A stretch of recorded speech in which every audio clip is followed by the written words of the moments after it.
So, hey everybody, I'm Christy from American Tanning and Leather Company. I'm one of the owners of the company, and this is my family business. And I thought that we would do this little live session about Q&A on alligators and crocodiles and on alligator and crocodile leather, just kind of like a little basic 101 class. So I am, for those of you who don't know, I also am a contractor for the Louisiana Department of Wildlife, and I am working on some projects with them. And one of the new projects that I'm working on, I'll give you guys a sneak peek, is this American Alligator Design and Manufacturing Guide. It's pretty awesome. It's a PDF. And so it goes through a bunch of stuff and has a bunch of information on it. And I'm going to kind of use this as a template, but to go through it, and then I'll have this thing available. I might actually let you guys have it in draft form and then get your feedback on it. So alligator leather, just to kind of start, has been used for centuries to make products. And there are really 3 species that are commercially used on what we call classic crocodilians. Classic crocodilians are the more high-end crocodile and alligator leathers. And those 3 classic leathers are American alligator, Nile crocodile, and saltwater crocodile, or you may have also heard that called porosis. So the other species that are used are Cayman crocodiles, and they're a little bit different, and I'm going to go in and show you the difference on some of those things. So let's start with just something basic, like what's the difference between those species. So behind me here, these are alligators, and I'm going to start with one here. I've got Jenny here. She's going to help me because I'm going to knock all these off like this. So this is an American alligator. If you see, one of the things that I want to show you is about the scale shape, and this is how you can tell the difference. And I'm going to get it really close here. You can see that on alligator, the flanks are very small and round shaped and pebbled. And the squares in the center of the belly, the tiles, are square, but they're not very rigid, very square. They're not quite as geometric on the ends. So these are a little more rounded. You can see it's kind of like a little bit more of an organically shaped square. Okay, so I want you to kind of take a look at this. If you want to, you might want to screen cap this as well. Let's see. So I'm going to probably come back to that too. So on Nile crocodile, this is a matte finish Nile crocodile, you can see that the squares in the center are quite rigidly shaped, very defined squares, very geometric, on the edges. They're quite sharp edges. And you see that the flanks on Nile crocodile are not as pebbled. Let me put those side by side for you here so you can see. This is kind of, you can see that the flanks, I'm just going to hold this with my neck. Sorry, excuse my double chin, guys. You can see that the flanks on the alligator are much more small, and on the Nile crocodile, they're kind of big. And if you notice that when you start going from the square shape in the center on the Nile croc out to the edge, you can see that they're almost the exact same size. And that is how you can tell Nile crocodile apart from other species, because it's very distinct that those scale flanks are quite big. You can see that Nile crocodile also, and this is just a general thing, they have an extra row of bones. This is a soft row of bones here, you see? And that's actually included in the measurement on the skin. That's just an industry thing. These skins are measured from the top of this crest, so you keep the soft bone included, over to the top of this crest over here. Again, there's that soft bone you can see. And on the back of the skin, you can see it as well. So it's not quite a formed bone, but it's quite soft. The difference between the shape of the tail on a Nile croc, I'm going to step back so you can see that. So a Nile croc tail, and this is a farm-raised animal, is quite narrow. And you can see that the heads are somewhat small, a little bit more of a V shape here to the snout than a round shape. But you can see that the tail is quite narrow. In contrast, if I were to take a farm-raised alligator, which I have here,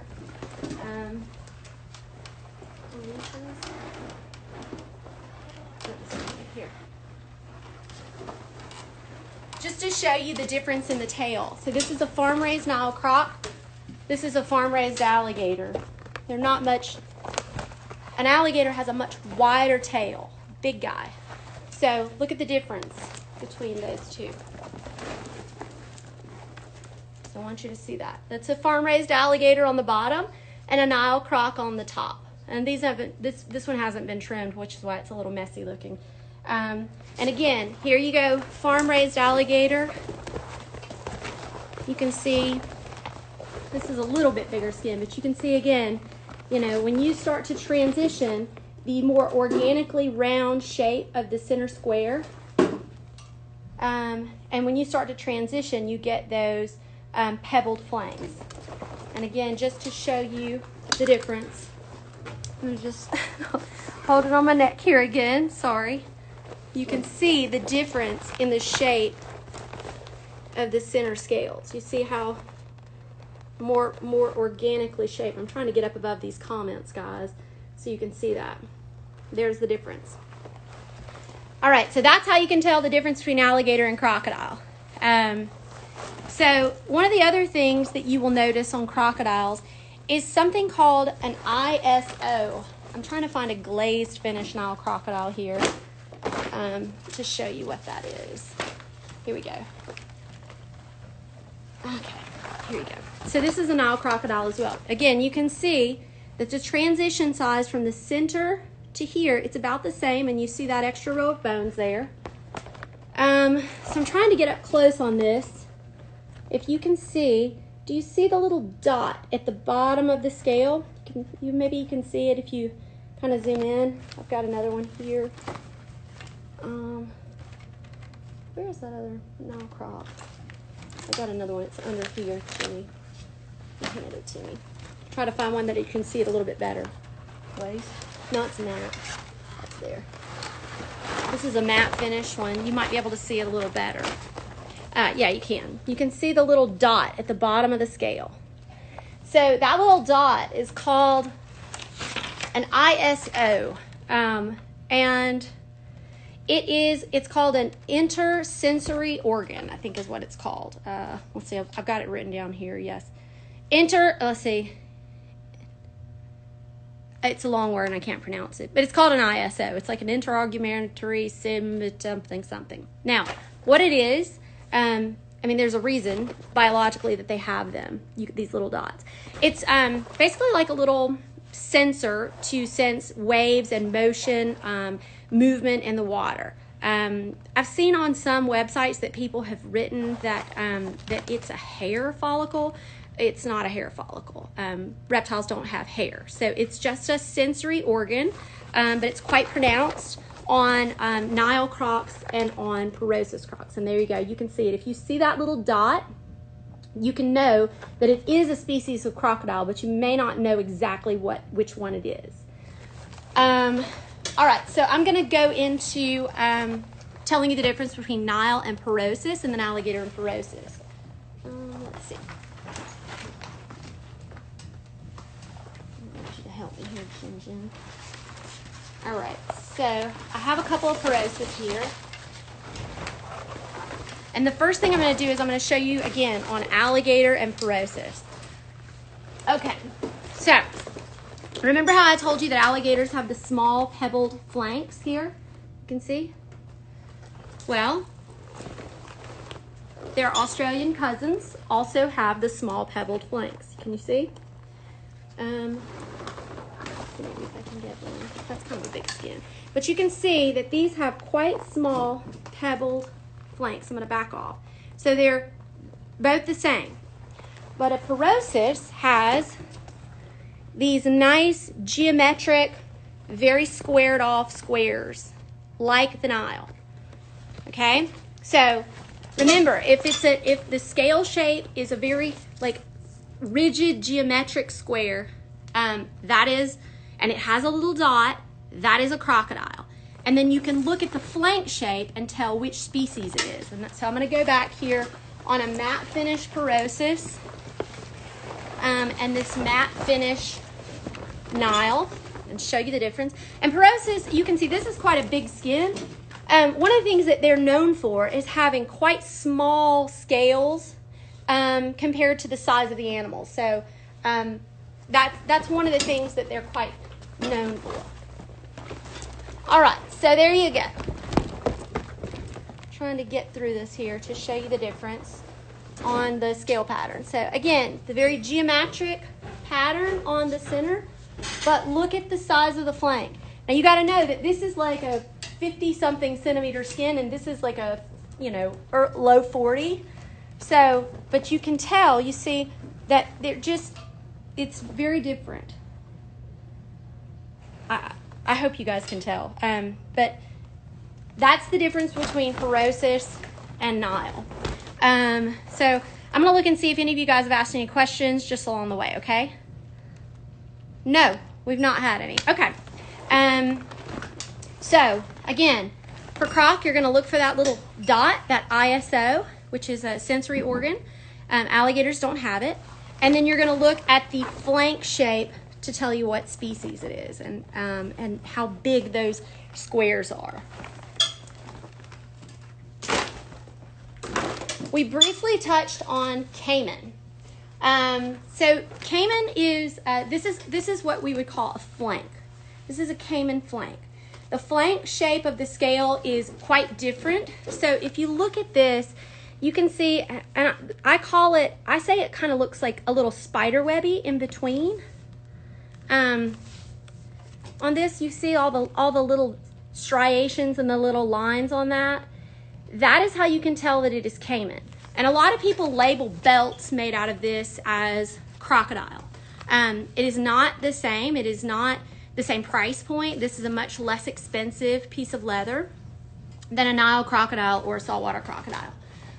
On the bellies of Cayman, and I only have a crust skin, you can see that Cayman, inside the belly, they have a little armored, a little bone. So it makes it a little rigid. So this guy, you can see, is quite firm compared to other types of leather because it has this bone in it. You see, I don't know if you can see, it's like a little dimple. If it was not crust, you could probably tell a little better. And again, if you look at the flanks, even on this little guy, you can see that they're quite crisscrossy and again, like spider webby is what I call it. I have a glazed flank here somewhere too. So you might be able to see the difference better. Oh, there it is on the floor, excuse me. Okay, so here's this, again, little spider webby in between compared to Porosis, which is quite different. You see the difference looking at them side by side, how they're kind of more pebbled over here, and this has these long sort of striations in it. An alligator is going to look like this as well. Let's see, where's another? Give me that little, yes, him. Yeah, so I'm going to show you again. This is the difference. So again, a lot of people make belts out of this stuff and call it genuine crocodile, and it looks very different, you can see. I'm making a mess here. I'm throwing these things on the ground. Okay, so let's talk about hornbacks. Some people may not know what a hornback is and what a backstrap is. So this is a hornback alligator. Hornback is basically, it's just that when they skin the animals, they skin them the opposite way. So, it's, they cut them up the belly and then they call it a hornback. And these are used quite often for boots. These have bones in the center here that you can see.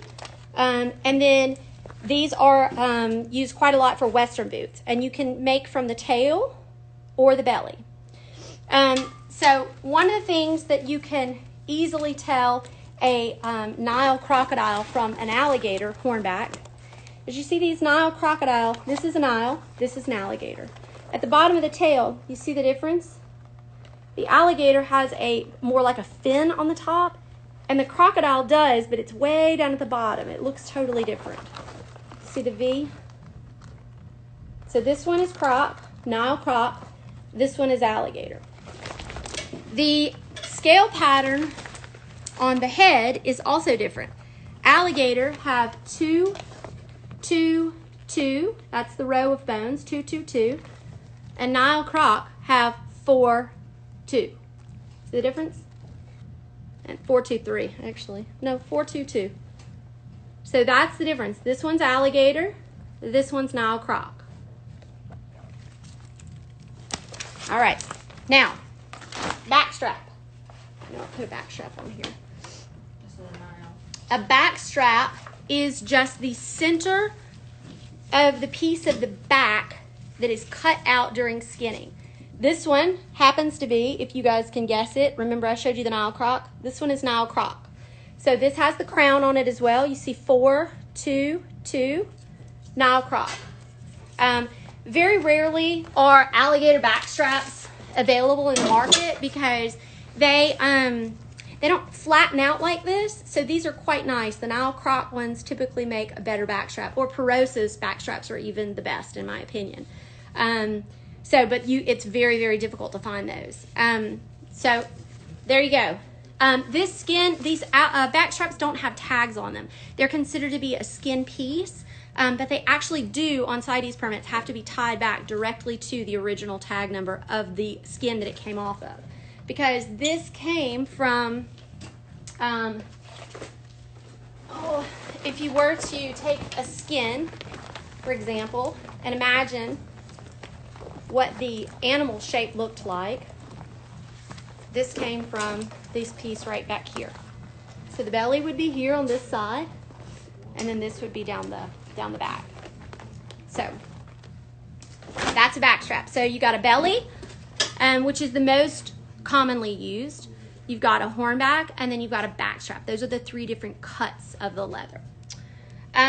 So I've had several people ask me over the past few weeks what crust is too. And for those of you who know this, it might be something a little bit more elementary, but I'm sorry, but I want to give something for everybody. So this is crust. This is crust. This is a chrome tanned crust. That's how we tan our leather, and most alligator and crocodile tanneries, they make chrome tanned leather because from chrome tanned leather you can make any type of leather. It's got good color fastness, it's got stretch, it holds up really well. So our crust is toggled flat. It's quite rigid because we make from this crust, we make a lot of different types of finish, so we need it to be versatile for us. It's quite flat, and I grade every single skin. So at any given point, I have, I don't know, 30,000 skins in the tannery, and it is my job to grade all of them. And it's really tough to see because, you know, to see the defects, you've got to have good eyesight and you've got to be pretty well trained in this. But this is crust. Crust is basically leather that has been tanned, but has not been dyed and finished. And so leather that's been tanned, not been dyed or finished. So I'm in the shipping room, and they just opened the door. Sorry for the noise. The FedEx guy's here to bring us something. So let's talk about finishes. So the most classic finish for alligator and crocodile leathers is what's called glazed finish. And that is this classic, shiny, glossy finish. It is made by actually polishing the skin with a stone, with a very smooth stone. It's called an agate, is the type of stone that people use. Other people have glazed other types of leather like goat skin with glass, but for exotics, it's an agate. So one of the things that is important to note about glazed leather, there's probably only, I would say probably in the world, maybe 6 tanneries in the world that actually know how to make this and do it the right way. So this is, we don't put anything on it. There's no shellac or lacquer. It's literally just polished with the stone. And before it's glazed, you can see the color that it is. It's a little lighter. On this one, it might be a little bit more pronounced. So the color totally changes and gets a lot darker. You can see That's why, because you can't put the tag through the glazing machine. And one of the most important aspects of having good glazed leather is having what we call a strong break. So the break of the leather is when you take the leather and you bend it back, that it should have a very fine lines, very fine, spidery little lines, and that's called a strong break. Glazed leather should be firm. It should not be soft and floppy. It should be somewhat firm, and it is intended to be used mostly for handbags. This is sort of the original finish. It's full aniline leather, so it means it's dyed in the drum, and then it comes out, and we put all kinds of special things in the leather so that it will glaze. And I can tell you that it's one of the hardest finishes to make, because if everything isn't perfect in the leather, it will not shine. It won't glaze. It'll just, the arm of the machine will just take it and like pull it or cause a lot of issues. So this finish is a little bit more difficult to work with from most manufacturers. But once the people who learn how to use it can really master it, I'm telling you, it's so beautiful. So again, remember I told you that the leather that we make is chrome tanned leather. And it's very important to have chrome tanned leather for glazed finish, particularly if you want to do what's called a French Bombay. And I don't know if you can see this, but when I turn it in the light, you can see how the convex shape of the scale. So this is a piece that's been cut, basically spliced. It's been backed, so I can show you, like, it's very, very thin. So this is the alligator. It's been skived very thin, probably on a Fortuna Bell skiver, and then it's been backed with a leather afterwards. So it's been split, and most leather goods manufacturers who are able to do this French Bombay, they have the same machine that we have in the tannery, which is called a glazing machine. So the glazing machine, you have to have that to be able to make this finish. So you would split the leather, cut it, use bell skiver usually. Very dangerous to do it, so you got to be good at it and you have to practice. Then you reglaze the leather, okay? Then you use the machine, I call it the sandwich machine. It's like a panini press. And you put the leather in it and it smashes down and gets really hot and flattens it out again. And then at that point, you can then Bombay the leather to get this really beautiful, you see this really sort of 3-dimension scale look. And you won't get that otherwise.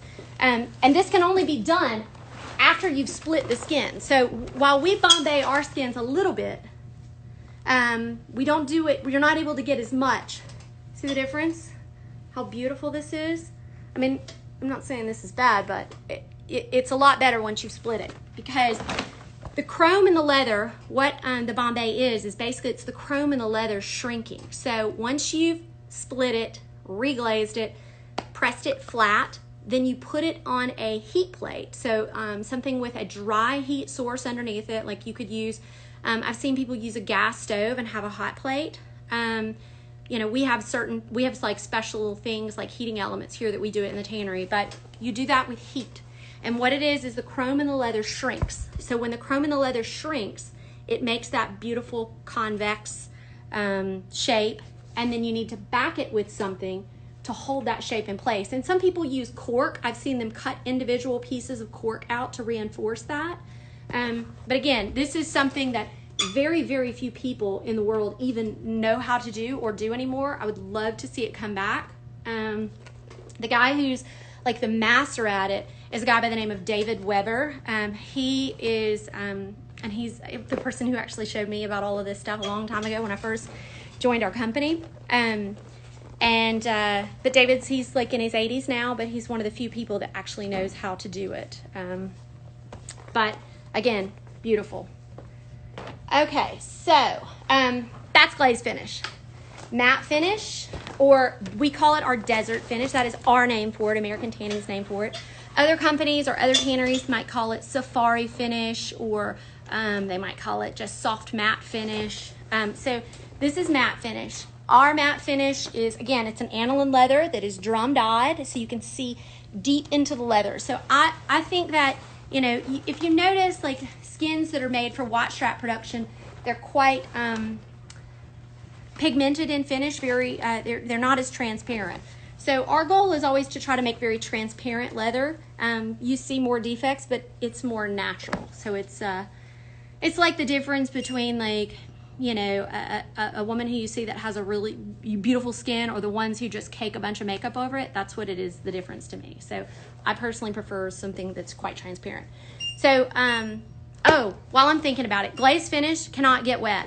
So that is something that you guys all need to know. Glaze finish, don't get it wet. If you get it wet, because it's a protein finish on top, when you glaze it, if you get it wet, it will spot and it will not, you can't get those out. So, and I don't care if that is a $60,000 bag that you've bought from Hermes or Gucci or wherever. If you get that bag wet, it's ruined. So you can't get it wet. That's why a lot of people have a little rain jacket thing for their bags. This finish is quite a lot more durable. It's kind of oil and water resistant. It doesn't have what we call a break, okay? It's just like a regular sort of soft leather, quite easy to work with.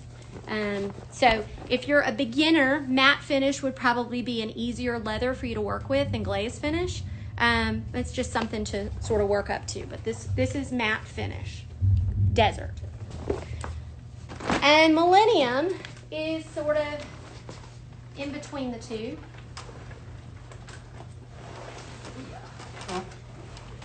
So this is Millennium Finish. So Millennium is got a shine similar to glaze, not exactly the same.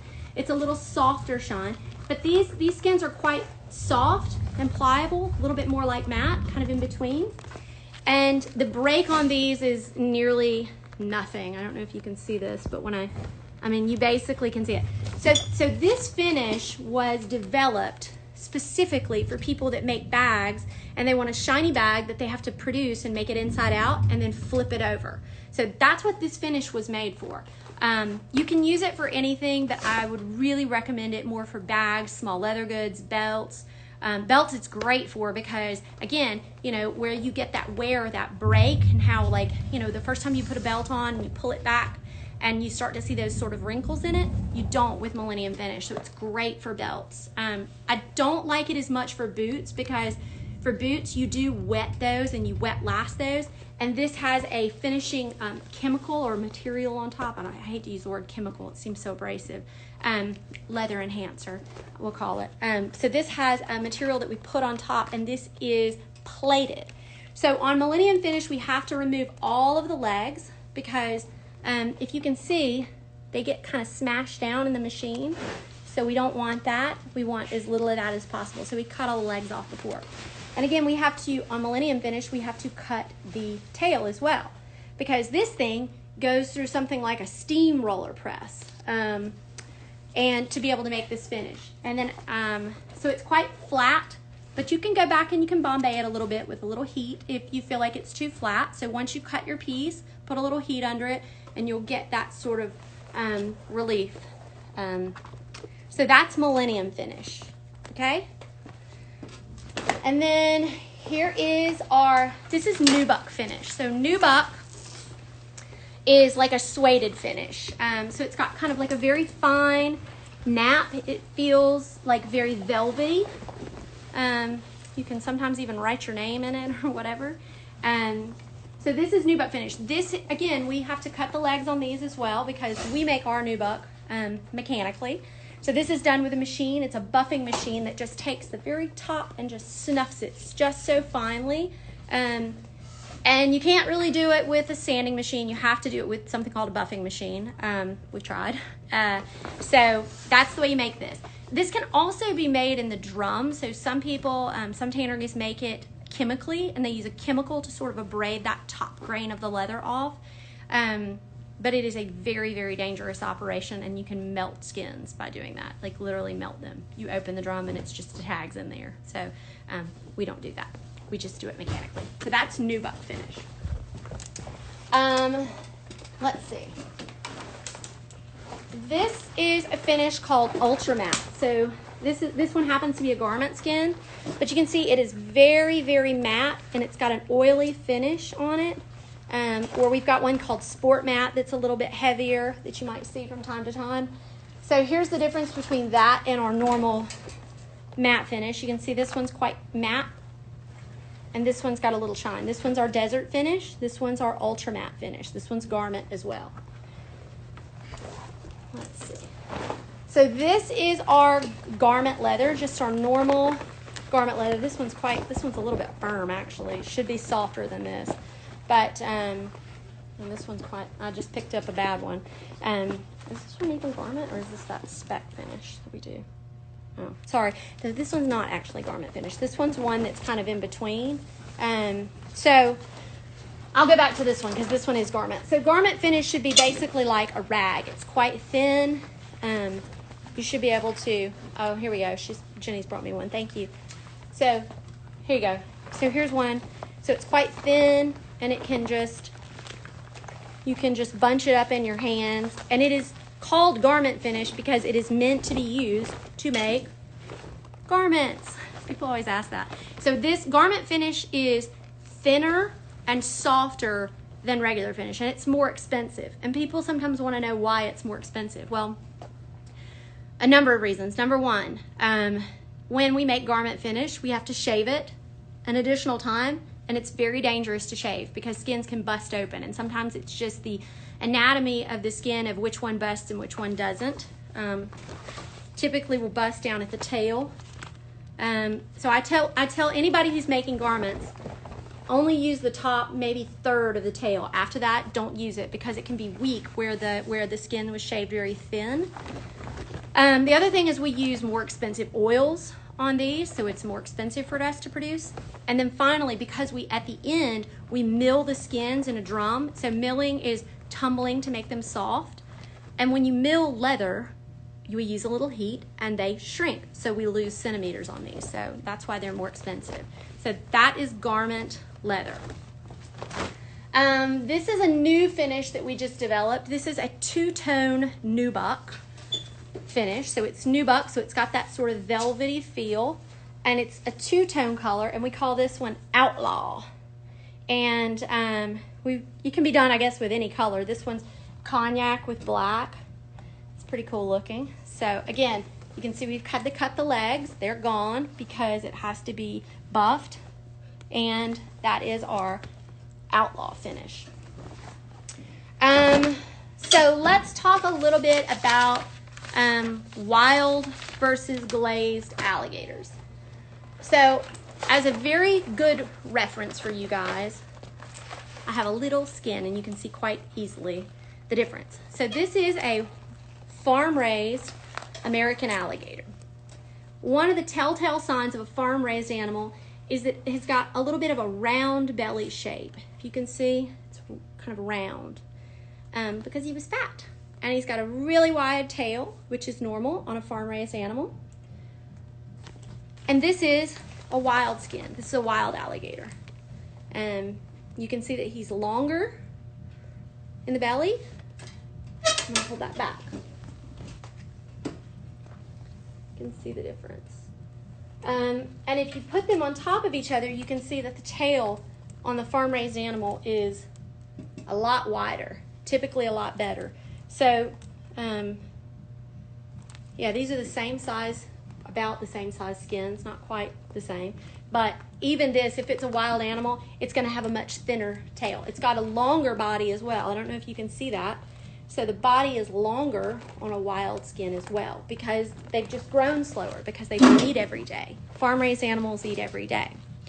On the fiber structure of farm-raised animals, you know, it's got a little bit of a tighter grain in the leather. So if you were to take a cross section and look at the grain of the fiber structure inside, you would see that the fiber structure on a farm-raised skin is quite tight, and it's a little looser on a wild skin. So because this alligator was about a year to 18 months at the time of harvest, and this one may have been, you know, 8 or 9 months after that because they grow so much slower in the wild because they have to find food to eat. Let's see.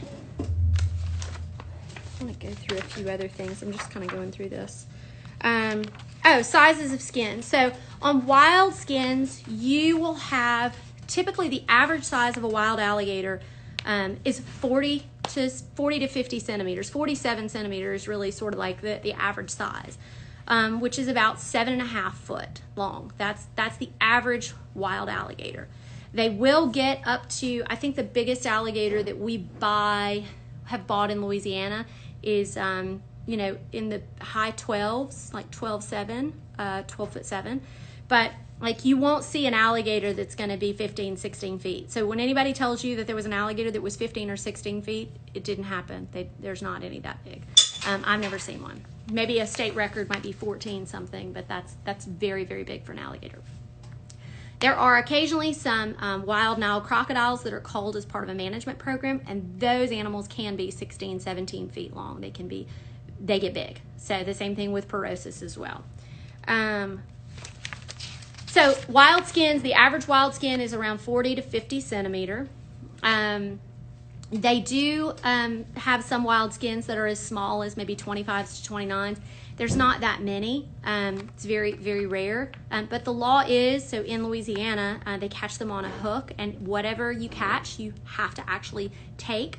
And that's to prevent stress and the animals from getting sick in the wild. So that's the law. So, you know, it's not mean that they're out hunting small alligators. It's that they catch them on a hook and they can't control it, and they have to, by law, actually take that animal then.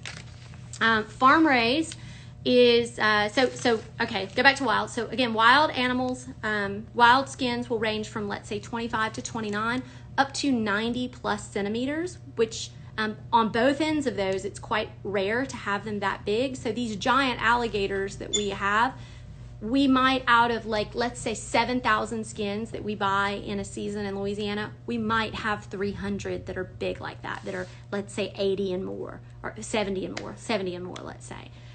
So that's really, really big and very, very rare. So if you can find a very big, very rare, very big, very flawless, perfect belly of an alligator, that's like having like a 20 karat diamond. That's perfect. They are very, very few and far between. Let's see, on farm skins, the average size is 25 to 29 centimeters. The watch strap market really demands skins that are really from, let's say, 22 centimeters up to 26, 27. 23 is really, they really usually start around 23, 24, up to about 27 for watch straps. So again, that's the normal size. About 80% of the farm raised skins that are raised in the U.S. are that size. Once you get over that, that's about a year grow out period, year and a half for those size alligators. Once you get past that, you get into skins that are size 30 to 34, 35 to 39, and occasionally 40 and up. You don't see very many farmers that do that. Number one, it takes a lot of space to do it. It's really expensive. It's really risky. And you know, the only ones who've really been able to do it very, very successfully, they have like certain secrets of how they do it on the farm, and it's about stocking density and how to keep the animals from biting and fighting each other. Some of them raise them in like individual little apartment style living enclosures, so they're alone. And again, alligators are a solitary type animal. Crocodiles are less so. Crocodiles actually are, I think, happier when they're a little bit more in a community. They're more gregarious as an animal than an alligator. So the alligators do quite well in the single living enclosures, but they're very expensive. There's not very many people that do it. So that's why those bags from like Hermes are so expensive. It's because they have to have really perfect skins, and they are also raised in these single living enclosures. The big alligators that we call the flawless ones, the one that I showed you, that giant tail, that alligator was raised in a single living enclosure, and we just are lucky enough to get, you know, a couple thousand of those a year. So let's see. So that's it, I guess. I'm gonna take it to questions for you guys.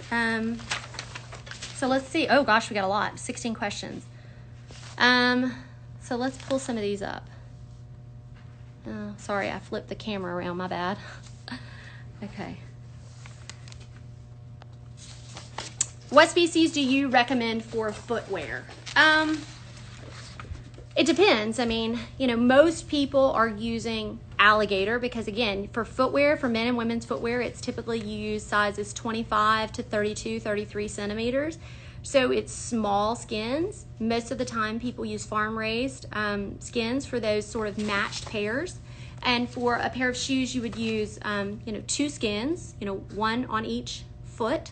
And typically, again, it's alligator because there's a lot more alligators that are raised. But you could definitely use Nile Crocodile. It's very rare that you'll find porosis in those small sizes. So, they're not available usually at all in those types of sizes because there's just not so many of those that are even raised. So you can use hornbacks for shoes, but then again, you could also use wild skins, but they're going to have quite big squares on them, so it just depends on the look that you're going after. Okay. Does Millennium, I keep turning this thing around, sorry guys.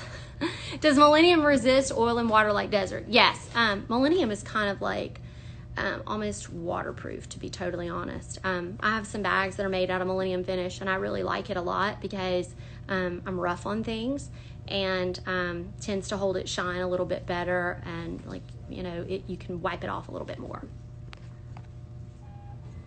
All right, let's go to some of these other ones.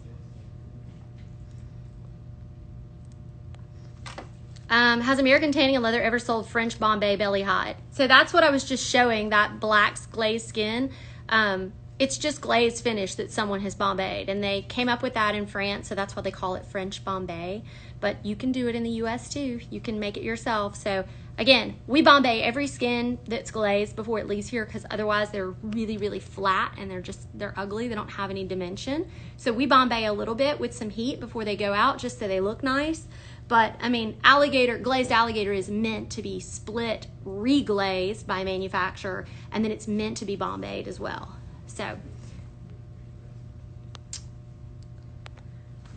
are gators and crocs prone to scratches? Well, yeah, because they have teeth. So they're quite aggressive and they fight. So yes, scratches, holes, scars, bites. We have alligators that we get in that we buy, and they have whole legs missing or whole parts of tails missing because they fight. So those scratches on them are scars. And then you can see glazed finish will also scratch a little bit, so you kind of have to be delicate with it, and the leather can scratch as well. It's not impervious.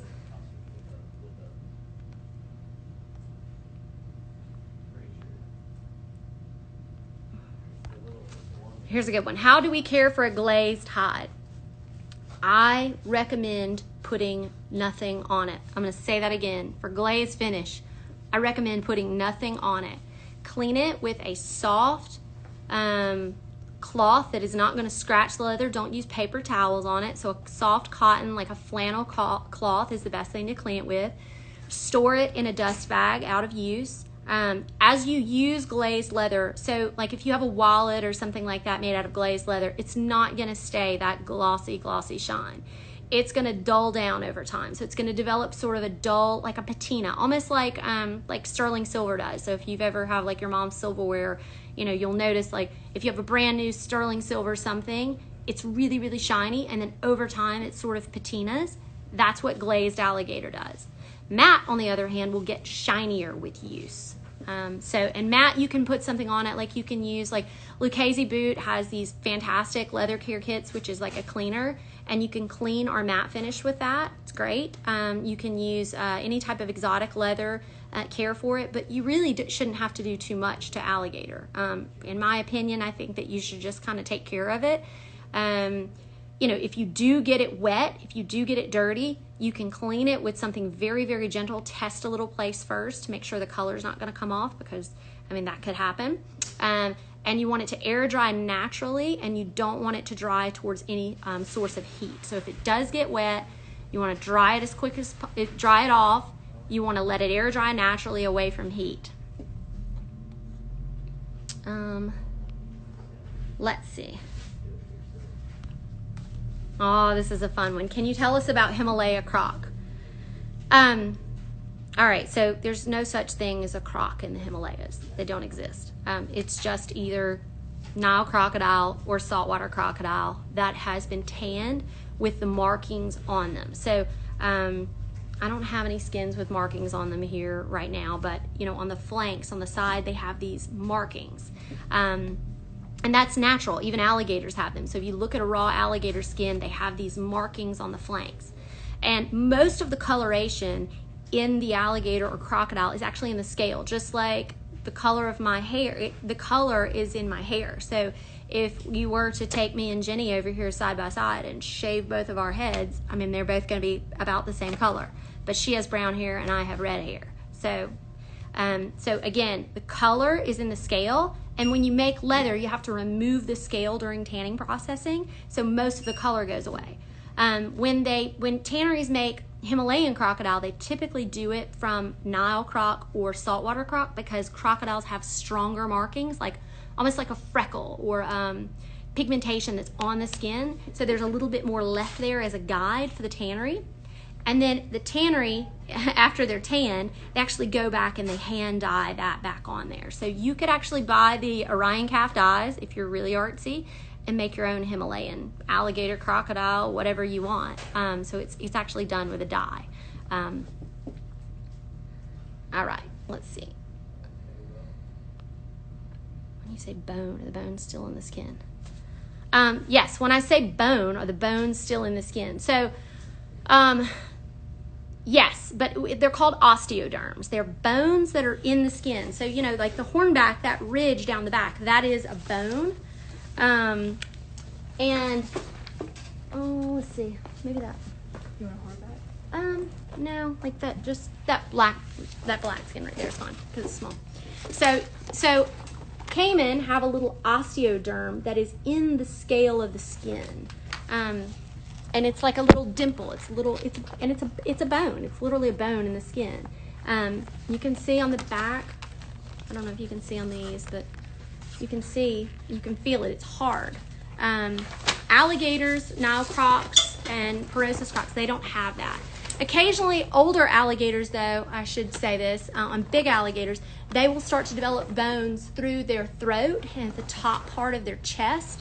And we call them buttons or bones, osteoderms, and they develop those with age. The only way that I can sort of describe that is kind of like when people get old, like hairs start growing in weird places. And I saw an old man the other day, bless him, he had like hairs growing out of the tip of his nose. That's not supposed to be there, and it definitely wasn't there when he was younger, but when he's older, it's developed. So that's how alligators will develop those bones, those bony plates, and we downgrade for that.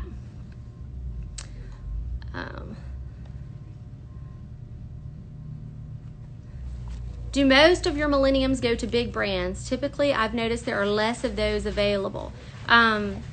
So, I mean, we can make anything here. Millennium is more expensive to make.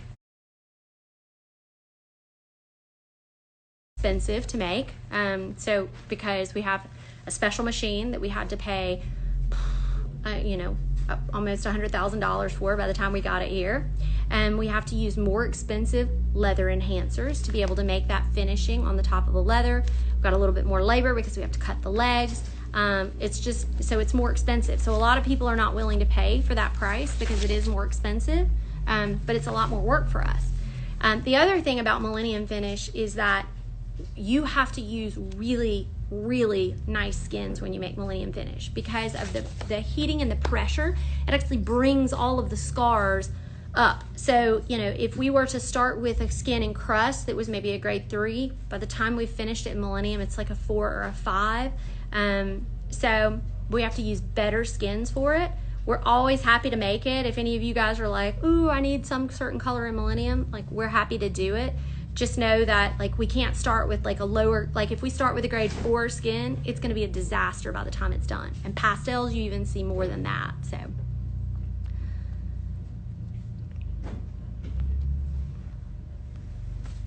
Do you ship internationally? Probably a goofy question. It's not a goofy question. We ship internationally all the time. So I had a Instagram Live. I didn't save it. I'm really sorry. And where I talked about how to ship internationally and how we do it. So we have to get certain special permits from the federal government to be able to ship internationally. And they cost about $400 per shipment for just the permits. So it's expensive. So we don't do it on single skin shipments. So we do it, if somebody wants something kind of special. We've started recently with a group of guys who are located in Canada, and they all combined their products, and we'd made one shipment to one person, and that way they could save on costs. So and we'd be willing to do that to other people. To other places. It just requires some level of trust between you guys and the other people that have leather in the box. Let's see.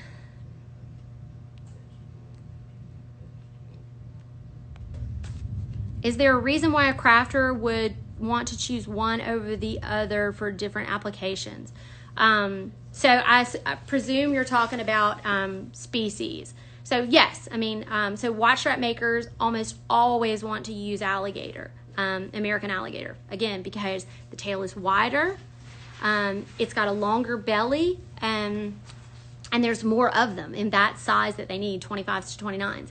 The other thing is that alligator, American alligator, is legal everywhere all over the world. So Nile crocodile is only legal with it when its origin is from certain areas, and it's not legal from all areas throughout Africa because some of the animals, the populations there are not strong enough to sustain trade. So they're not, or there's not farms there. So and then same thing with porosis. So porosis is not, there's typically porosis from Australia. That's saltwater crocodile, guys. So Australia, Papua New Guinea, those are the places, the origins that can come into the U.S. legally. But then there's other porosis that are produced in Indonesia. Those can't come into the U.S. because there's no wild populations in Indonesia, so the U.S. government takes exception to those. But yeah, the scale shape would be important, the size of the animal, the availability of the size of the animal.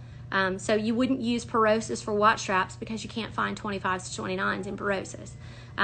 You probably, you're not going to use, if you need very big skins, you're going to have to go with alligator because there's a real wild commercial harvest of those and you can find some. But on other species, there's no wild animals much that are cold, so you can't find them.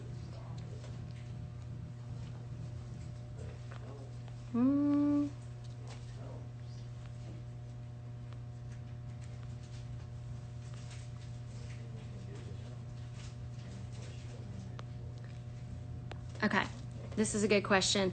Can you talk into more details about what you mean by transparent versus pigmented? Okay, so aniline leathers are dyed in the drum. So basically it's like, think about it, the difference between like if you were to take a piece of wood and you were to paint it versus staining it. So when I say transparent, I mean you can see through the leather. You can see the depth in it. Like, so that would be aniline leather, and it's very natural. It's drum dyed. Something that is pigmented would be like a white, where we actually have to use like a spray on it to cover it. So the pigmented finish, again, a pigment it doesn't go down into the leather. It actually sits on top. So upholstery leather is pigmented. White is pigmented. Metallics are pigmented, or they can be done with foils. But anything that is pigmented is like a paint, and it's on top of the leather, so it's covered. Let's see. I got time for a few more of these.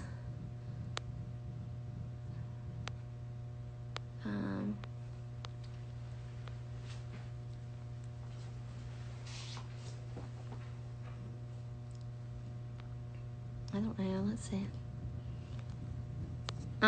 Here's one. I saw a scrap of hide on your website that was camouflage pattern.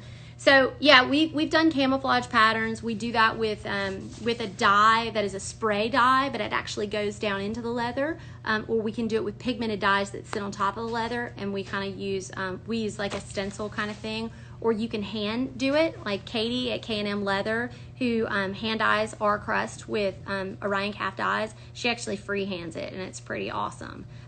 You can actually, like, we've had some pieces that have been screen printed in the past. I don't think they're going to hold up that well, but you can do all kinds of different things to do those patterns. Do we sell it? Sure, we can make it for you, but it's a special order. It's kind of a little bit of a pain in the neck to make because you have to do it by hand, and it takes a long time. Let's see. Can you travel internationally with alligator skin? No, you cannot. You need a CITES permit to travel with a skin. You can travel with products, but you cannot travel with skin.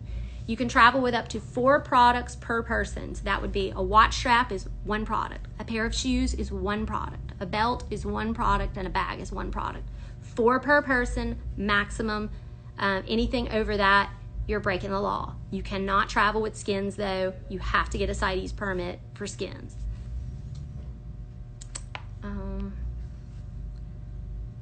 Let's see.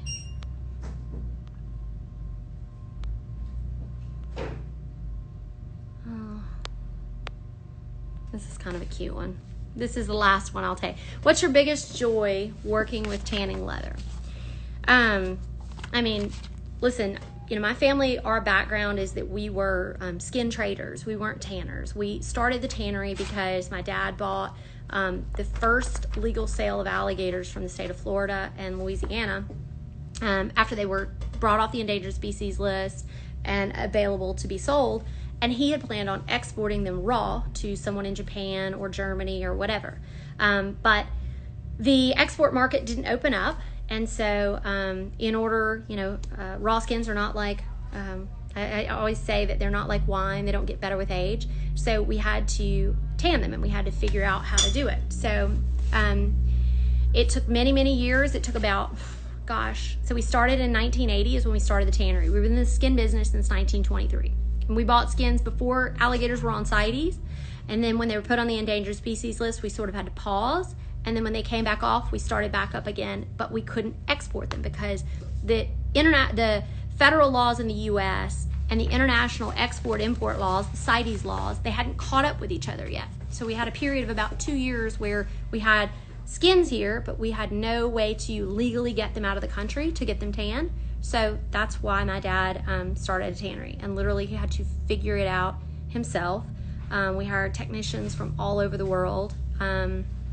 And so we didn't set out to be in this business. It was kind of like adversity is what you know, caused us to go into it. But my biggest joy of being in this business is the people that I've met, the places that I've been able to go, the experiences that I've been able to have, and working to conserve a species, actively working to be sure that the habitats for these beautiful animals are preserved and protected and looked after, and keeping our marshes and our wetlands wet and wild. So that's my biggest joy. Thank you guys so much for spending part of your day with me. I've really enjoyed telling you some things. I hope you've learned something. I'm going to try to save this and hang on to it, and then I'll post it on our YouTube. So thank you again, guys. Have a great day. Bye.